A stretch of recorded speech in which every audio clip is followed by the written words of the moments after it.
Bible Tamil 336 மோசே விடுதலை பயண நூல். நம்பிக்கை வெற்றி தரும்.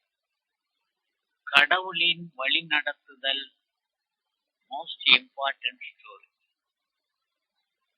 இறைவன் எகிப்தியருக்கு தொடர்ச்சியான வாதைகள் கொடுத்து அடிமைத்தனத்திலிருந்து இஸ்ரேலை மீட்டார். முதல் பேரானவர்களுக்கு எதிரான இறுதி வாதையில் ஆட்டுக்குட்டியின் இரத்தத்தில் நம்பிக்கை வைத்தவர்களுக்கு கடவுளின் பாதுகாப்பின் கீழ் வருவதற்கு மக்களை தேர்ந்தெடுத்தார். பார்வோன் எபிரேயர்கள் தேசத்தை விட்டு வெளியேறும் போது எபிரேய மக்களை திரும்ப எகிப்துக்கு கொண்டு வரும்படி தன் ஆட்களுக்கு கட்டளையிட்டார். பார்வோனும் அவனது அதிகாரிகளும் தங்கள் பணியாளர்களின் பெரு எண்ணிக்கையை இழந்து விட்டதை உணர்ந்தனர். அதனால் பார்வோன் மீண்டும் இஸ்ரேலர்களை துரத்த தயாரானான். அவனுடைய படையில் பெரும்பாலானவை போரில் பயன்படுத்திய தேர்களை கொண்டது. அந்த தேரில் 2 பேர்கள் இழுக்கலாம். ஒரு மனிதன் குதிரையை ஓட்டினான். பார்வோனும் அவனுடைய படையும் அருகில் இருப்பதை இஸ்ரேலர்கள் கண்டனர்.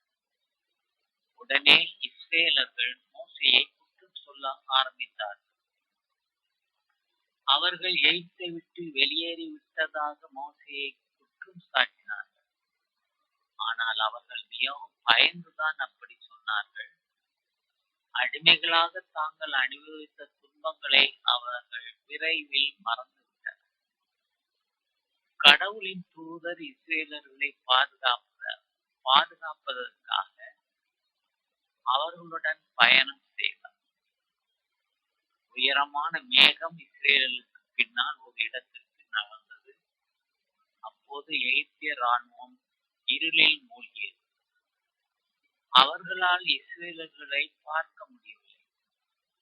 அதாவது எகிப்தியர்களால் இரவு நேரத்தில் இஸ்ரேலர்களிடம் போரிட முடியவில்லை. இறைவசனங்கள் 29:31. எகிப்திய வீரர்கள் இறந்தனர். இஸ்ரேலர்கள் இப்போது அடிமைகளாக இல்லை. காற்றையும் அலைகளையும் ஆளும் கடவுள் நீதிபதியாக இருந்தார்.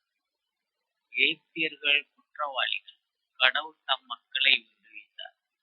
உடனடி விளைவு என்னவென்றால் இஸ்ரேலர்களின் கடவுளின் மாபெரும் வல்லமை அங்கீகரிக்கப்பட்டது. மோசே ஒரு நல்ல தலைவராக இருப்பார் என்ற நம்பிக்கையும் அவர்களுக்கு பிறந்தது. மோசேயும் மக்களும் செங்கடலுக்கு இடையில் சிக்கி தவிக்கும் போது கடவுளின் வழி நடத்துதலை பற்றி அறிய முடிகிறது. இதனை அதிகாரம் 13:17 இறைவசனம். மக்களை பார்வோன் அனுப்பிய போது பெலிஸ்தியர் நாட்டு நெடுஞ்சாலை தான் நேர்வழி. எனினும் அதன் வழியாக கடவுள் அவர்களை நடத்தி செல்லவில்லை. ஏனெனில் போரை கண்டு இம்மக்கள் மனம் தளர்ந்து எகிப்துக்கே திரும்பி விடுவார்கள் என்றார் கடவுள். 13 அதிகாரம் 18 இறைவசனம். கடவுள் மக்களை பாலை நில சுற்று வழியாக செங்கடலுக்கு போக செய்தார். இஸ்ரேல் மக்கள் படை அணி போல் எகிப்து நாட்டிலிருந்து வெளியேறி சென்றனர். இறைவசனம் 21. ஆண்டவர் பகலில் அவர்களை வழிநடத்த மேகத் தூணிலும் இரவில் ஒளிகாட்ட நெருப்பு தூணிலும் இருந்தார். பகலிலும் இரவிலும் அவர்கள் பயணம் செய்வதற்காக அவர் அவர்கள் முன் சென்று கொண்டிருந்தார். 22 இறைவசனம். பகலில் மேகத்தூணும் இரவில் நெருப்பு தூணும் மக்களை விட்டு அகலவே இல்லை. எகிப்தியர்கள் தங்களுக்கு பின்னால் அணிவகுத்து வருவதை கண்ட மக்கள் பெரிதும் அச்சமுற்றவராய் இஸ்ரேல் மக்கள் ஆண்டவரை நோக்கி கூக்குரல் எழுப்பினர். இது 14ஆம் அதிகாரம் 10வது இறைவசனம். 11. அவர்கள் மோசேயை நோக்கி, எகிப்தில் சவக்குழி இல்லை என்றா நீர் எங்களை பாலை நிலத்தில் சாவதற்கு இழுத்து வந்தீர்? எகிப்திலிருந்து எங்களை வெளியேற்றி இப்படி எங்களுக்கு செய்து விட்டீரே. 12ஆம் இறைவசனம். எங்களை விட்டுவிடும், நாங்கள் எகிப்தியர்களுக்கு ஊழியம் செய்வோம் என்பதுதானே எகிப்தில் நாங்கள் உம்மிடம் கூறிய வார்த்தை. ஏனெனில் பாலை நிலத்தில் செத்தொழிவதை விட எகிப்திற்கு ஊழியம் செய்வதே எங்களுக்கு நலம் என்றனர். மோசே மக்களை நோக்கி, அஞ்சாதீர்கள், நிலை குலையாதீர்கள். இன்று ஆண்டவர் தாமே உங்களுக்கு ஆற்றும் விடுதலை செயலை பாருங்கள். இன்று நீங்கள் காணும் எகிப்தியரை இனிமேல் என்றுமே காணப்போவதில்லை. ஆண்டவரே உங்களுக்கு போரிடுவார், நீங்கள் அமைதியாக இருங்கள் என்றார். இறைவசனம் 27. மோசே தம் கையை கடல் மேல் நீட்டவே, காலையில் விடியும் நேரத்தில் கடல் தன் முன்னைய நிலைக்கு திரும்பி வந்தது. அதற்கு எதிர்பட அஞ்சி எகிப்தியர்கள் விரண்டோடுகையில் ஆண்டவர் எகிப்தியரை நடுக்கடலில் அமிழ்த்தினார்.